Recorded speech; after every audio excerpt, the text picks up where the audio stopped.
Hi everybody. So today's topic is the concept of the phrase, "this book changed my life," which I absolutely detest. I think it's awful. I think that it's a terrible framing. I think that it's something that YouTube invented basically just to really hype things up in the same way that clickbait headlines hype things up. But basically I want to talk about that topic today and why I hate it so much, and also just go over a book that has changed my life in a lot of ways. So, before we get started, of course, hit that like button and we will continue. So, in reality, your life is always different every single moment. Moment to moment, you are constantly changing. Yes, it seems like you have sort of a stable existence, but the reality is that every single day you're building up new experiences that are changing you little bit by little bit, and over time those add up and you become an entirely different person in 5 years, 10 years, and so on than you are now. So, of course, we have the Greek philosopher Heraclitus, who said that you cannot step into the same river twice. And basically what that meant was simply that when you step into the river, those water particles that are rushing past your leg are going to be entirely different from moment to moment, from day to day, and so on.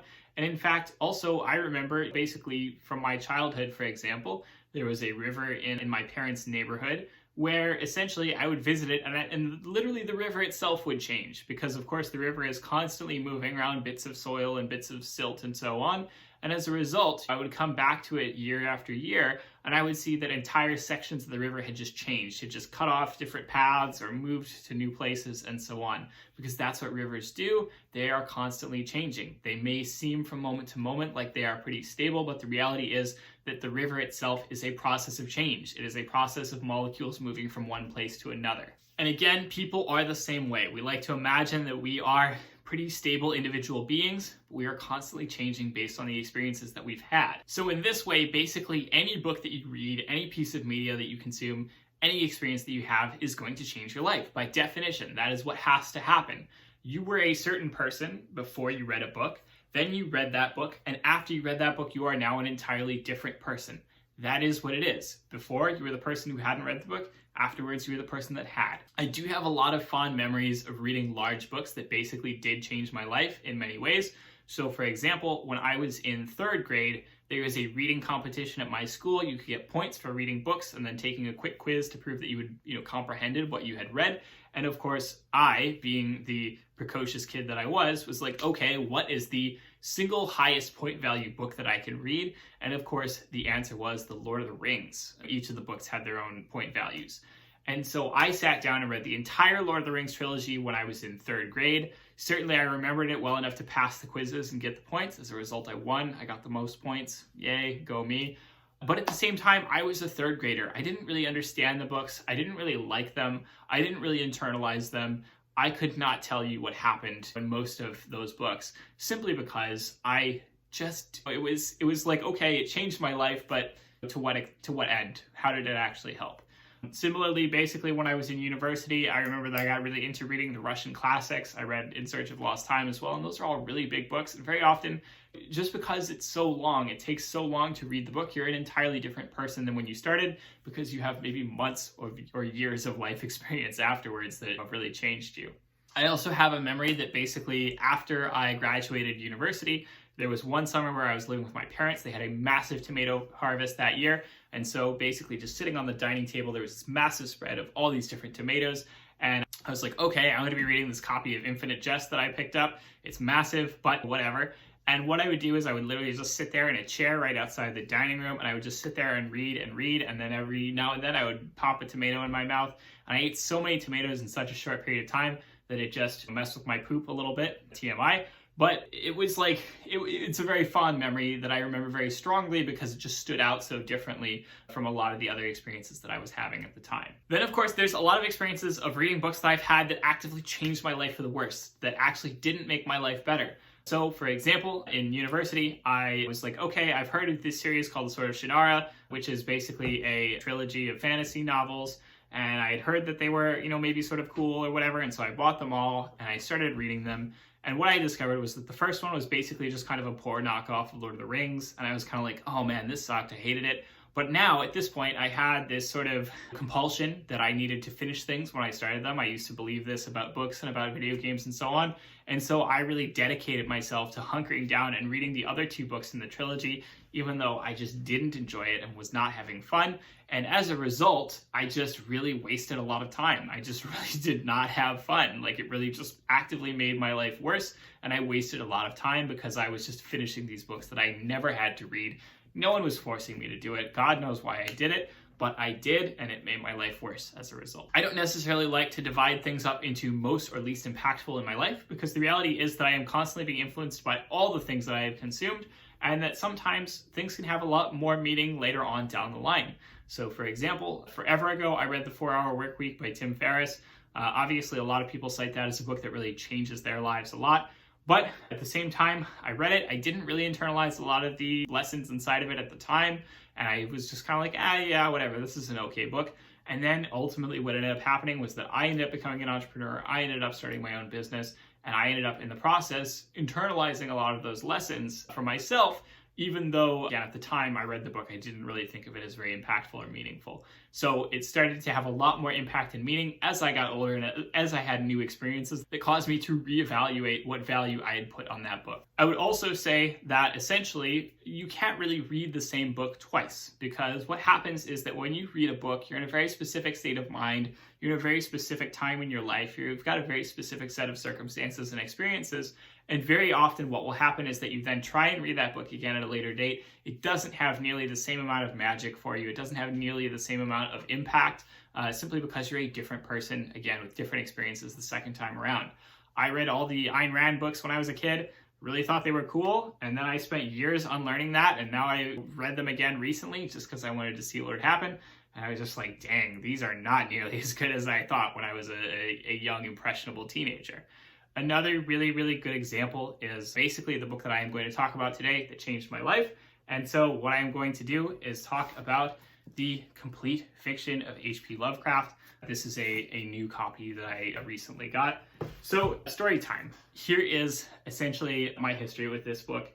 When I was at university, I had recently picked up this entire book, and it was cool. And I was like, yeah, cool. I want to read some Cthulhu, squid stuff, whatever. And what ended up happening was that my mother sort of conned me into doing a family vacation. She made it sound as if everyone was going on this vacation, me, both of my sisters, my dad, and my mom. And it was going to be a vacation. We were going to visit some friends up in a cabin up north. They have a cabin, friends of the family.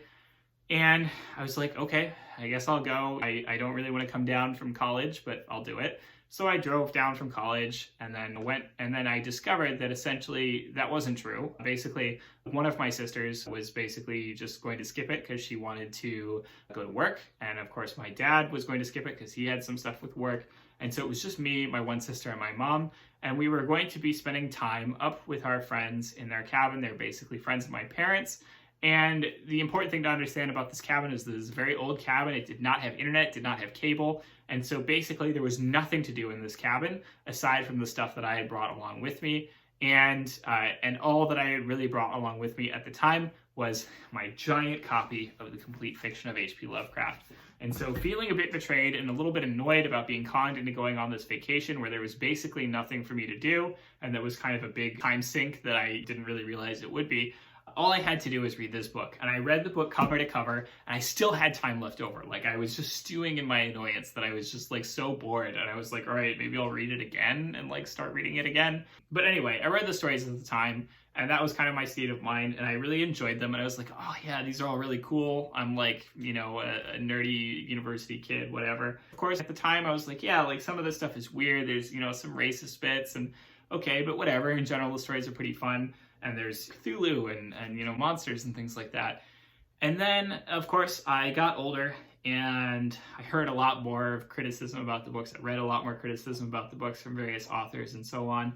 And I was kind of like, okay, you know, maybe I'll consider sort of giving these stories another go to see how they sort of resonate now that I'm older. And I gave them a go as an adult very recently.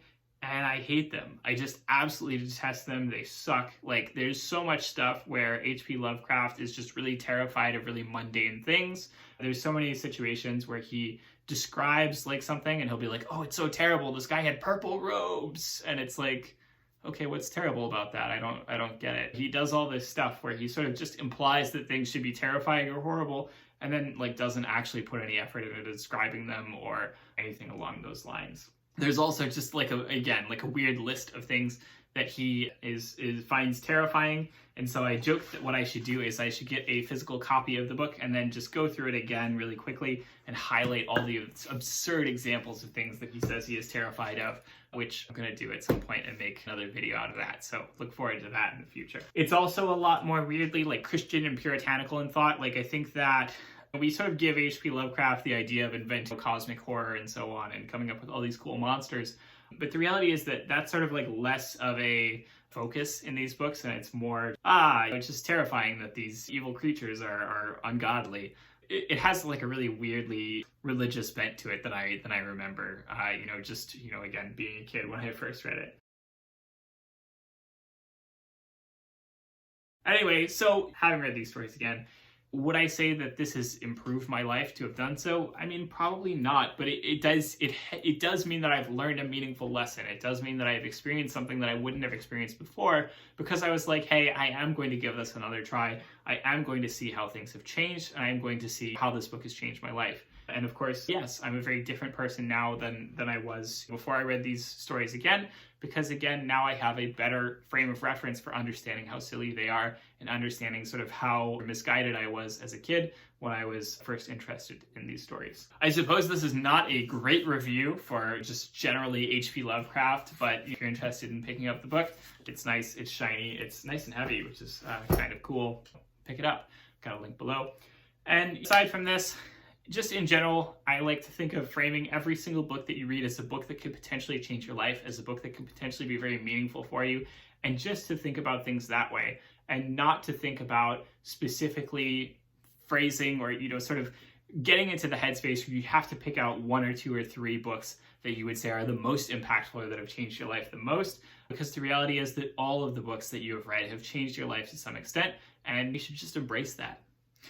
So that is all for this week's video. As always, if you like the video, comment, subscribe, tell us what you want to see in future videos, and I will see you all next time.